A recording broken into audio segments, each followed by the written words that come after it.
C'est vrai, donc L'Heureux élu, une pièce d'Éric Assou, mise en scène par Jean-Luc Moreau, qui vous réunit pour la première fois avec votre comparse Yvan Le Bolloc. Première fois que vous êtes au théâtre, ouais. ensemble. En tout cas, oui, bien sûr. Ouais, c'est vrai. Ça faisait 13 ans qu'on n'avait plus bossé ensemble, on se voyait tout le temps, parce que Yvan et moi, on est un peu comme des frères, on se connaît depuis 27 ans maintenant. On a débuté ce métier ensemble en 1990.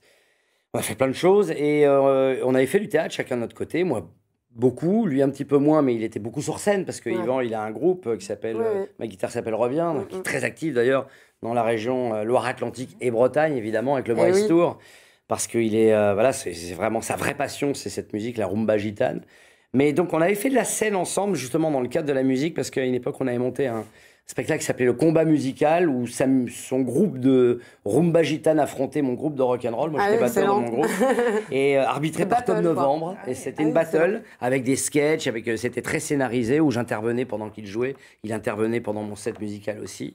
Et à la fin, on demandait au public de décider quel était le groupe qu'il avait préféré. Évidemment, tout était truqué. Ça se termine toujours sur une égalité.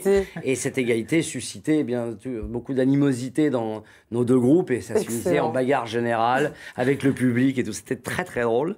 Et enfin, nous, on trouvait ça drôle, en tout cas. Et ceux qui venaient visiblement aussi, parce que ça a été, on l'a fait un peu partout. Mais du théâtre ensemble, on n'en avait jamais fait. On nous avait proposé beaucoup de pièces ces 10 dernières années, parce qu'on avait... pas forcément qui vous... Non, la plupart ou ne nous plaisaient pas, ou nous plaisaient mais ne se sont pas faites. Ça, c'est la plupart du temps. Il faut savoir que la plupart des projets artistiques restent à l'état de fantasme. Bien sûr. Que ça soit dans le cinéma, dans le théâtre. C'est dommage, parce que je pense qu'il y a beaucoup de projets qui mériteraient de voir le jour. Évidemment, mais bon, il y a beaucoup de facteurs qui rentrent en ligne de compte. Et voilà, donc beaucoup de pièces qui ne se sont pas faites, beaucoup de pièces qui ne nous plaisaient pas, parce qu'elles nous mettaient, Yvan et moi, en avant, avec des rôles qui étaient un peu prétextes, alors que nous, on a vraiment le goût de la troupe, et qu'on avait vraiment envie d'avoir une pièce chorale, où il y a un vrai équilibre entre les personnages, qui ne soit pas juste un prétexte à nous mettre sur scène tous les deux. Et enfin, quand Éric Assou nous a proposé cette pièce, elle nous a semblé rassembler tout ce qu'on aimait, c'est-à-dire la pièce est assez drôle, mais plutôt très drôle. Oui, il y a satirique, on dit. Oui, il y a une ambiguïté sur le propos même de la pièce, puisque ce sont des amis qui se retrouvent le temps d'un dîner dans lequel un intrus, le fameux heureux élu, va venir s'incruster parce qu'il est le fiancé d'une fille que nous avons tous connue.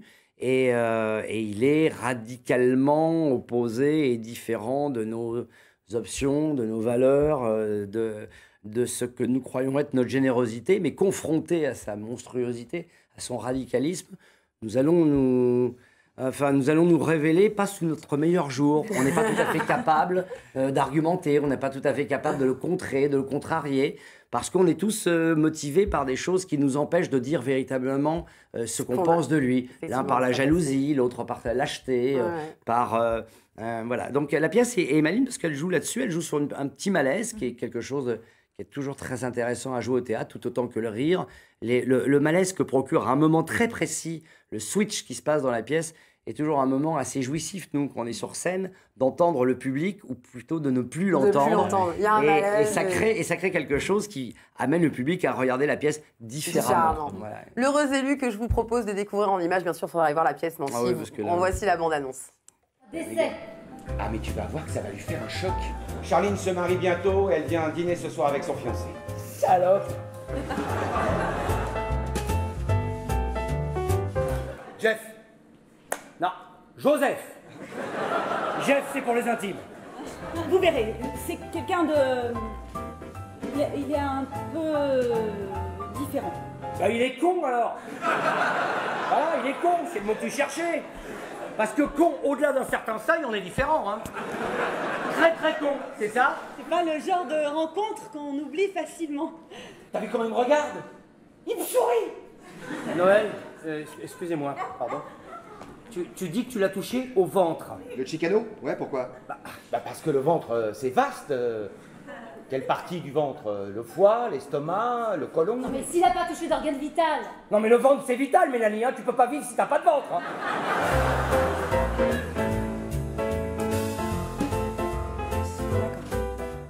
L'heureux élu que vous découvrez au théâtre, n'hésitez pas à aller au théâtre de la Fleur à Carquefou ce soir, demain, et puis on en reparlera tout à l'heure à la boule.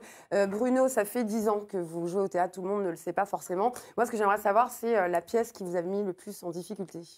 En difficulté. Bah, pareil, je ne l'aurais pas faite si elle m'avait mise en difficulté. Si vous sentez qu'il y a une difficulté à affronter un texte, ou c'est que vous n'êtes pas fait pour cette pièce. Donc moi, dès lors que je m'engage à un projet, c'est corps et âme, c'est parce qu'il m'a plu, parce qu'il me fait vibrer, et parce que je me sens évidemment capable de le faire. Techniquement, après, on peut atteindre nos limites, mais intellectuellement, il n'y a pas de raison que vous ne puissiez pas faire un spectacle dès lors qu'il vous plaît, concerne, qu'il vous touche. Maintenant, il y a effectivement des textes qui sont un peu plus difficiles. Je pense que l'un des plus difficiles, c'est celui à venir, à savoir le prochain que je vais faire après au Théâtre de l'Atelier à Paris, mise en scène par Hélène Vincent, avec Isabelle Carré, entre autres, qui s'appelle Baby, qui est une pièce américaine de Jane Anderson, qui n'a écrit qu'une pièce dans sa vie, et qui parle de la GPA. C'est une pièce... comme savent le faire les anglo-saxons, qui abordent le problème crucial, un vrai problème de société, sur lequel véritablement nos sociétés se déchirent, à juste titre. En tout cas, il y a un vrai débat qui s'installe là-dessus, et qui l'aborde dans tous les sujets, sans aucun manichéisme, mais avec toutes les contradictions et toutes les turpitudes que ça peut provoquer, les tourments que ça peut provoquer lorsque vous choisissez, pour un couple qui n'a pas le choix, effectivement, de louer le ventre de quelqu'un d'autre. Alors effectivement, comme ça, moralement, c'est très contestable. Mais dès lors que vous rentrez véritablement dans le sujet, vous vous apercevez qu'effectivement, les motivations de l'un et de l'autre, des deux couples, sont assez justes, sont assez nobles. Et puis tout d'un coup, les valeurs s'inversent et tout d'un coup, quelque chose d'assez monstrueux s'installe. Et je le dis, les anglo-saxons ont cette faculté d'aborder des sujets extrêmement délicats dans son spectre le plus large, le plus complexe, le plus honnête aussi. Et donc, du coup, la pièce est très romantique. Elle est tellement romantique que lorsqu'on l'a lue, pour l'instant, avec Isabelle Carré, on était tellement perturbés, on était tellement pris par l'émotion qu'on a déjà dit qu'on ne la jouerait qu'une fois le samedi, parce que la plupart des pièces se jouent 2 fois le samedi, ce qu'on appelle les matinées à 16h et puis le soir. Et la plupart des pièces... mais là, on a compris que ce que nous allions produire sur scène, on ne pourrait pas le reproduire 2 fois dans la même journée. D'une, parce que physiquement, ce serait compliqué, et parce que, évidemment, il faut de la spontanéité, évidemment, il faut de la sincérité, mais il y a quand même l'idée d'une redondance, d'une reproduction au théâtre, pour rejouer quelque chose. Donc, rendre artificielle une émotion aussi puissante que celle que nous allons développer dans la pièce fait que déjà on sait qu'on ne la jouera qu'une fois le samedi. Et là, je n'appréhende pas, parce que c'est pas une question d'appréhension, mais je suis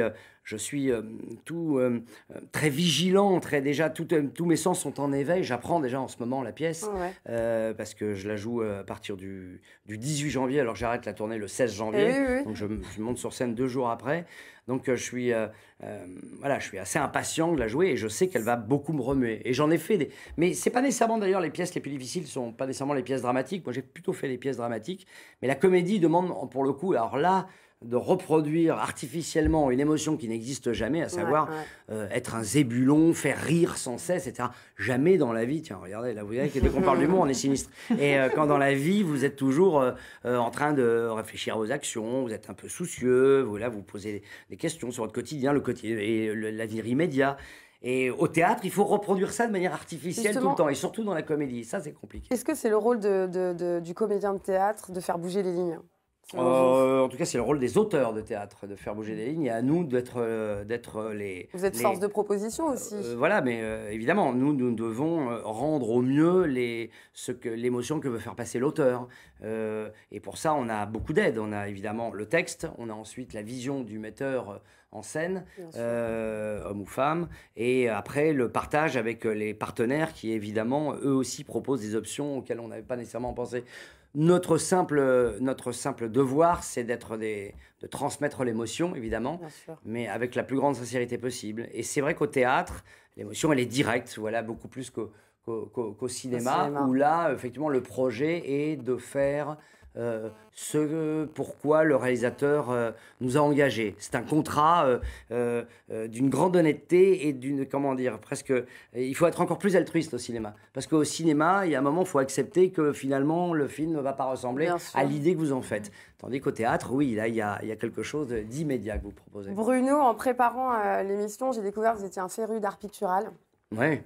Pour ça, vous me parliez de Turner tout à l'heure. Exactement, Dieu sait si notamment je le Alexandra connais, qui vous en parlait. Je voulais vous faire découvrir une artiste qui s'appelle Caroline Fend, qui est une artiste peintre qui fait beaucoup de choses également, qui a décidé de créer la boîte à couleurs. Et dans cette boîte à couleurs, en fait, elle permet aux gens de dire « je t'aime » de toutes les façons possibles. Et là, vous allez pouvoir voir, reconnaître certainement un de vos comparses que vous connaissez très bien.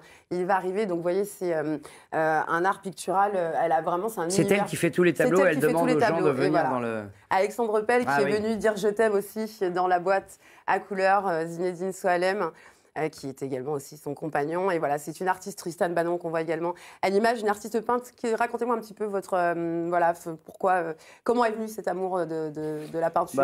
Aussi loin que mes souvenirs remontent, mes parents m'ont toujours amené dans les musées, ma sœur et moi. Deux fois d'ailleurs, on trouvait ça un peu pénible. On ne pouvait pas aller dans une ville sans aller voir le musée d'art moderne ou le musée, voilà. Mais bon, voilà. Mais mine de rien, les choses sont restées. Et puis finalement, on y prenait goût aussi. Alors on y allait en traînant les pieds. Puis après, vous regardez une œuvre. Puis vous vous rendez compte qu'elle provoque chez vous une émotion très forte.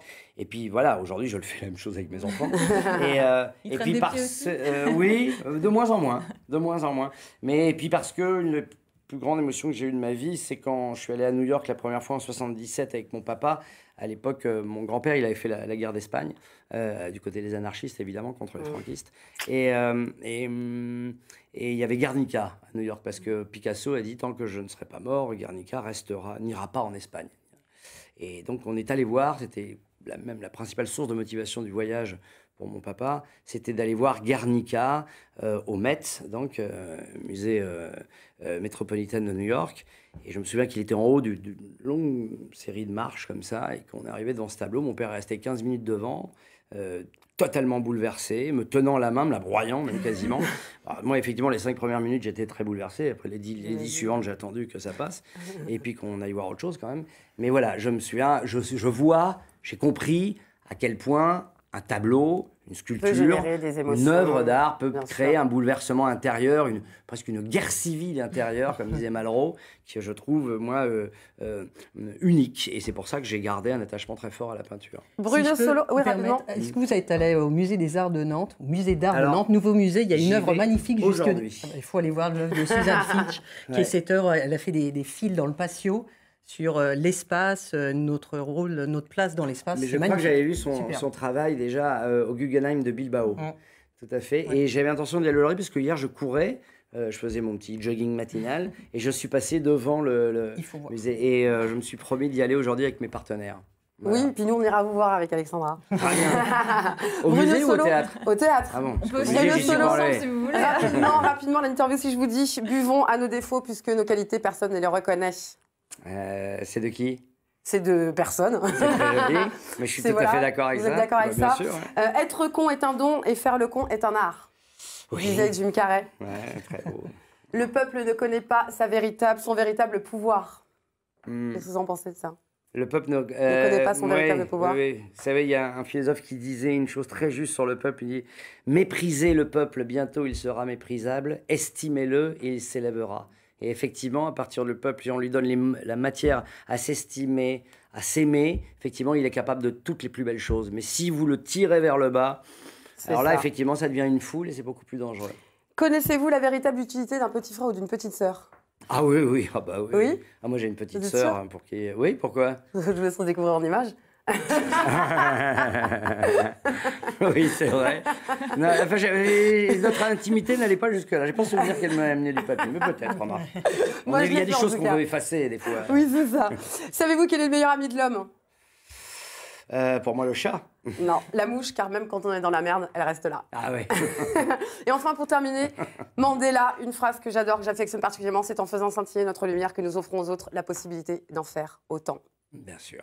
Merci beaucoup, Bruno, d'être venu sur ce plateau. Je rappelle que l'Heureux Élu se joue encore ce soir et demain au Théâtre de la Fleuret. On va venir vous voir. On ne vous dit pas quand, si c'est ce soir ou demain. On vous fera la surprise. Merci beaucoup. Dimanche, vous jouez et dimanche au Théâtre municipal de la Baule. Jusqu'au 15 janvier dans toute la France. Jusqu'en France, jusqu'au 15 janvier. Merci beaucoup, Bruno Solo, d'être venu.